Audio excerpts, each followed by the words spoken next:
you're thinking about bariatric surgery, or you already had it and you're wondering when life is gonna get back to normal again. Well, luckily for you, I'm 8 months post-op, so let's talk about it. If it is your first time discovering my channel, I'm Kristen Faith, and 8 months ago, I had a vertical sleeve gastrectomy, better known as VSG or the sleeve. A procedure where you get about 75% of your internal stomach removed.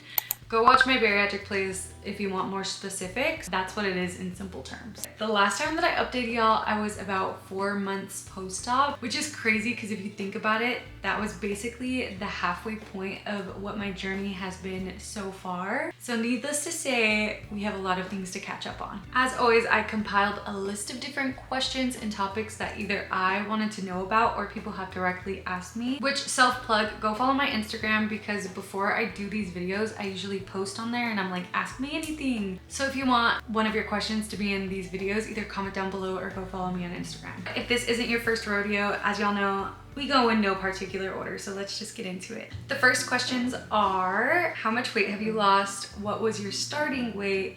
And are you still losing? My starting weight, or my highest weight, was 255 pounds. And I'm currently sitting at 135 pounds. So I've lost a whopping 120 pounds. Which is insane. Guys, never in my wildest dreams would I ever think that I would lose more than 100 pounds. Especially at such a young age. If y'all don't know, I am currently 22 and I got my surgery when I was 21. Like, my prefrontal cortex isn't even developed yet. And I made such a big decision, like chopping off more than 50% of my stomach. That's insane. This leads me to the next question, which is, do you regret getting the surgery so young? And honestly, I probably won't be able to answer this question until I'm like 10 years post-op, and I'm not even 10 months post-op, but so far, no. Every single person that I see who gets this surgery, their biggest regret is that they didn't get it sooner. And I just didn't want to live with that regret. This has dramatically improved not only my physical, but my mental well-being. I feel like I never truly felt youthful when I was big. Like, I was constantly thinking about, how am I gonna lose weight, or how am I gonna afford all of these medications that I'm on? Nobody should be 18 and worrying about high blood pressure, a hiatal hernia, and high cholesterol. When I tell y'all that literally the tiniest little tasks would feel like just so much work because everything was so tiring to me. And now I feel like I truly believe that I could do anything that I want to do. Like, and I believe that. And I think it all is because now I truly trust myself. Before the surgery, I would tell myself that I was gonna do something just as simple as like, I'm gonna clean my room. And then ultimately I would get too lazy and I wouldn't do it. And I was slowly teaching myself that it was okay to let myself down. And you would not believe how much simple little things like that can affect like your confidence within yourself and your trust. Next question, has your confidence changed? This is the fattest yes, but in some ways that you wouldn't imagine. Throughout this entire journey, everything has given double-edged sword vibes. Like, there's the good and there's also the bad. For example, some days I have never felt more confident. Like, I'll look at myself and I'm like, girl, you look so good.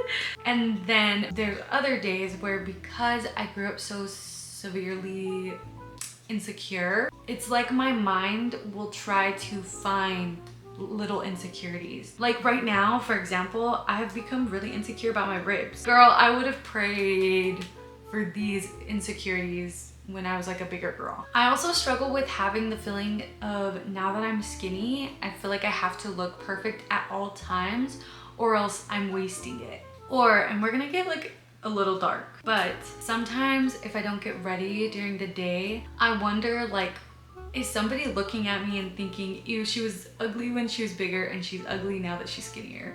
Ugh, that feels so icky to say out loud, and I know I need therapy, but I want to be 110% honest when it comes to like this entire journey, just because if I could help one person feel seen, like that's all that matters to me. And the reality is there are some bad things that come with the good. Speaking of negative thoughts, guys, I have so much guilt these days if I don't feel 100% happy at all times. Like, I've accomplished probably the biggest goal of my life, which was to lose weight and be healthy. And to someone who's been small their entire life, I feel like that might sound crazy, that like one of your big life goals is to be skinny and healthy. But the reality is that like growing up, that was like the biggest goal. And when I was bigger, I would just think like, oh my God, one day when I'm skinny, I'm gonna be so happy. As if being a certain size would change and take away all of your problems, which newsflash,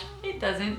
So when I'm sad, I tend to get mad at myself because I'm like, girl, you have so much to be grateful for. Like, why are you sad right now? I don't know. I needed to throw those out there because I need to know if I'm like the only one who feels that way. Tell me why they decided to do construction right when I want to film. Next question is, have my eating habits changed? So obviously my eating habits have drastically changed from before the surgery till now, but I did want to talk about how my eating habits have changed even from just the last time that I updated y'all. I noticed that immediately after the procedure was done and I was barely post-op, I was still craving like a lot of the fun foods that I would eat before the surgery. But I've realized that the farther post-op that I get, the more that I crave healthier foods. Yes, I do still let myself have some of those like fun foods. Like just the other day, I did a spicy ramen taste test for a Vlogmas video, which before I forget, I am doing Vlogmas on TikTok and YouTube Shorts, so go check that out. But back to what we were saying, I do still allow myself to give into cravings because as someone who has struggled with my relationship with food in the past, there were many instances where I wouldn't allow myself to have the foods that I was craving for multiple days, and then I would just give up and eat quite literally everything in sight, when instead I could have literally just let myself have a piece of pizza. All that to say that because I have this new start, I really want to change the way that I see food. Like, for example, if you've noticed, I try not to say bad foods anymore, but I try to say fun foods. With just these little changes of fixing your relationship, it's allowed me to focus more on how food actually makes me feel, and it allows me to start craving things that make my tummy happy, like fruits and vegetables, rather than the quote-unquote bad foods. Which, while we're still talking about eating, let's get into eating in public. Guys, I have to say sometimes I get really insecure eating in public these days. Because I'm an open book about my surgery and my whole journey, I don't really get insecure about what the people I know are thinking, but girl, do I get insecure about what the waiter is thinking or the workers. And this is so stupid. Like, it's actually so stupid, but sometimes I feel like it looks like I either can't afford my own plate or I have an eating disorder. Oh, and I hate it. I hate it. I hate it. Which is not like the end of the world, but I'm just such like an anxious overthinker that I can't let myself just relax and eat in public these days the same way that I used to back then, if that makes sense. I don't know. Somebody tell me if they relate, because I can't be the only one. Moving on, are you still going to the gym? So I actually started going back to the gym about 4 months post-op. I talked about it in my last update during like a mini stall that I was having. And guys, let me tell you, it got me right out of that stall. I started losing weight so fast that I actually got scared and I had to stop going, which kind of sucks because I was actually, for the first time, really enjoying going to the gym for something other than like trying to lose weight. But I couldn't mentally realize that I was still very weak from my surgery, and I tended to push myself like a little too hard. So I just had to like take a step back for a little bit. But recently I have started going back to the gym, and I'll literally just go walk for like 20 minutes, no incline, literally at like a speed of 2.5, like nothing, just so that I can get out of the house. But yeah, that's where I'm at gym-wise. Next up is like 3 different questions. So, do I drink sodas? Do I drink from a straw? And do I still wait 30 minutes in between drinking and eating? If you're new to like the bariatric world, I feel like these are like the 3 golden rules to not stretch your stomach. And first off, I do drink from straws. But before y'all start trying to come for me, literally most bariatric patients drink from a straw. Like, I'm just being real, like most bariatric patients that I see do drink from a straw. I've actually seen a lot of doctors say that it's fine. Don't harass me. Also, not to mention, before drinking with a straw, I had the hardest time being anywhere close to meeting my water goal, and that's like actually dangerous. So drinking from a straw it is for me, but that is like the only one that I let myself slide on. As far as sodas, that is like a no-go for me. I have had like the tiniest little sips of my boyfriend's drink where there's quite literally nowhere near enough bubbles to ever stretch my stomach, and even then I'll like take a tiny itty-bitty micro sip and then gargle it to get any excess carbonation that could possibly be there out of it. And all I have to say is sodas don't taste the same. I'm like, sodas taste quite literally horrible now.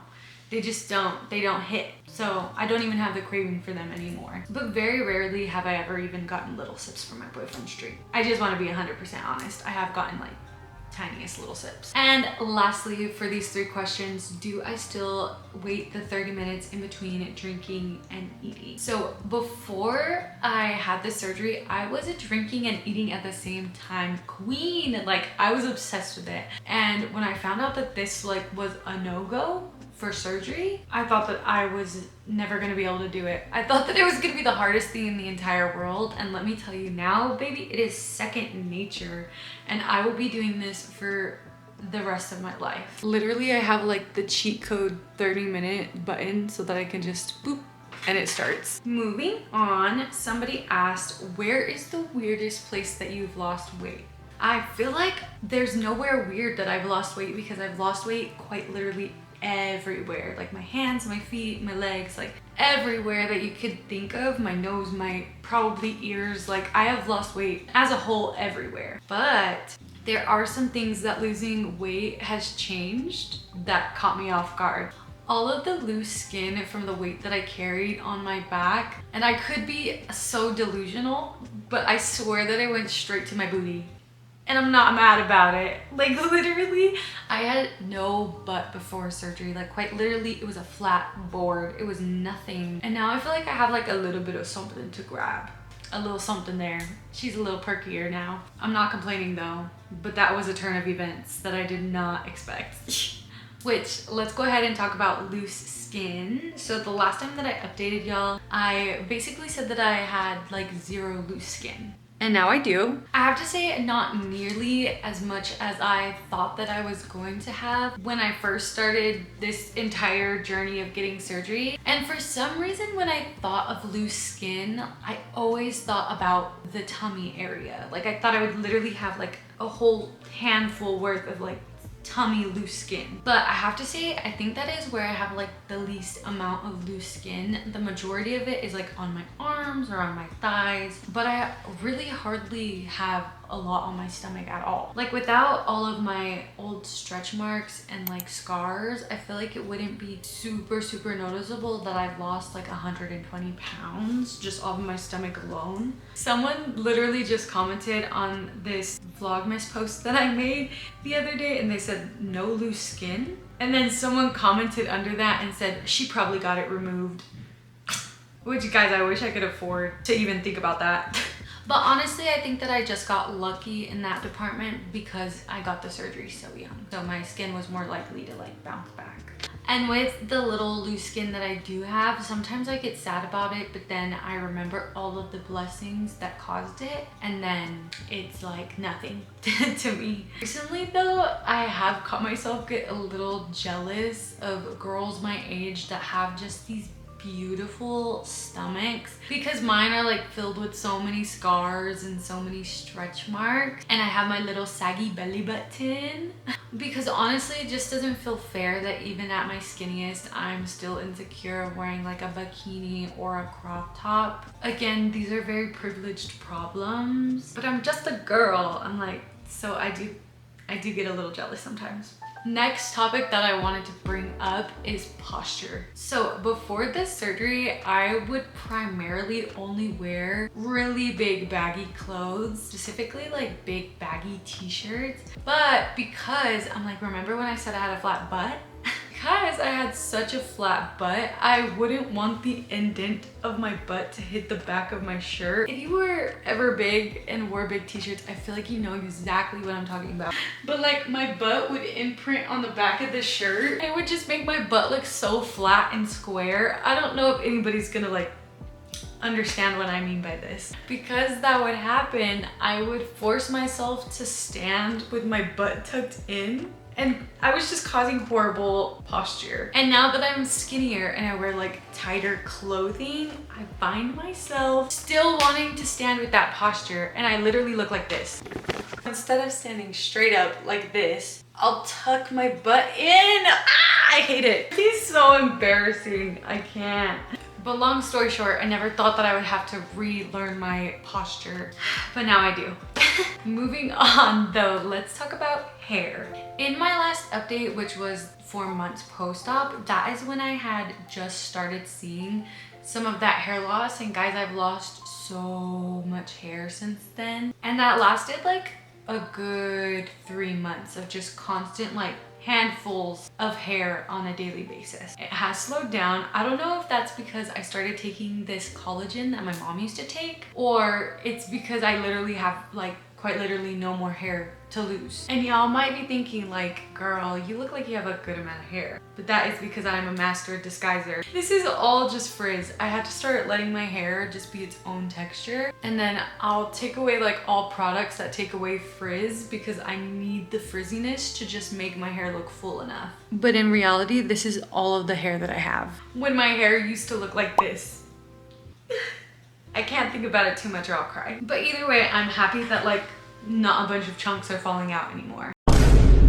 Hopefully in my next update, which I think is gonna be the 1 year post-op, which is insane. Hopefully I will be talking about some new growth. Fingers crossed, pray for me. Pray for my follicles. But the collagen that I started taking, my mom actually recommended it to me, and my mom used to have like the thinnest hair ever, and now she has like this thick full head of hair. So I actually know that it works, and I'm genuinely very hopeful. Next up, because it is approaching the winter time, let's talk about the change in temperature. Before my surgery, I used to make this joke that I was like a walking heater, because I literally was like, I was constantly just so hot. And now that I'm skinny, I'm literally so cold all the time. Like I will genuinely be freezing under 3 blankets, freezing cold, and then my boyfriend will be sitting right next to me sweating. That's probably like a sign that I'm deficient in anything, and if y'all know, please comment down below because I have to do something about this. Like I'm cold right now, my hands are freezing. Which I know it's been a while since I've recommended this,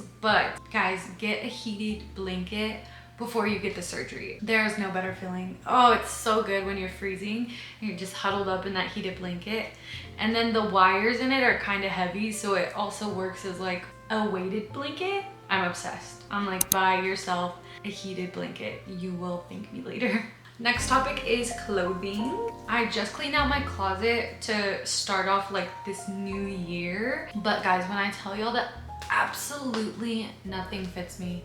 I just cleaned out my closet, and now even the stuff that I kept isn't fitting me. But when I was trying to clean out my closet, guys, my delusional ass did not want to get rid of anything. Like my mind was convincing myself that I looked good in all of these 3Xs when I'm like a size small now. Shout out to my best friend Samara. I FaceTimed her and she literally flat out told me like everything that I need to get rid of. Although I always wanted this problem, with the holidays coming up and spending so much money on other people, it's so frustrating because I'm like not able to buy myself new clothes, but also I'm like expected to wear something fancy that I don't own for all of these events, like Thanksgiving, Christmas, like I don't.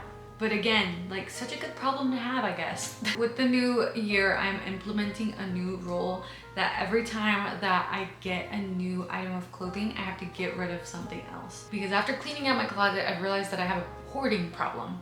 Like I have a serious problem. Why do I own that much clothes and I wear like 5% of it? No more. I'm like, new year, new me. Not gonna lie though, I did keep like a handful of stuff that does not fit me. Because there's something about like familiarity when everything in your life has changed. And I'm not gonna get mad at myself for it because I deserve to keep my 5X sweater. And to end off this video, I thought that our last topic could be how I feel in general about the surgery. And someone specifically asked, do you recommend the surgery? And the answer is no, but I do highly, highly, highly recommend researching and watching videos and watching TikToks of just everything that has to do with the surgery if it's something that you're interested in. I never want to just blindly recommend the surgery, first of all because it's not my place, second of all because the results highly, highly depend on the actual person and if they're actually willing to make the changes that they need to make. But I will always, always, always congratulate someone going down this path because I personally know how rewarding it can be. We'll be chilling and having a good time.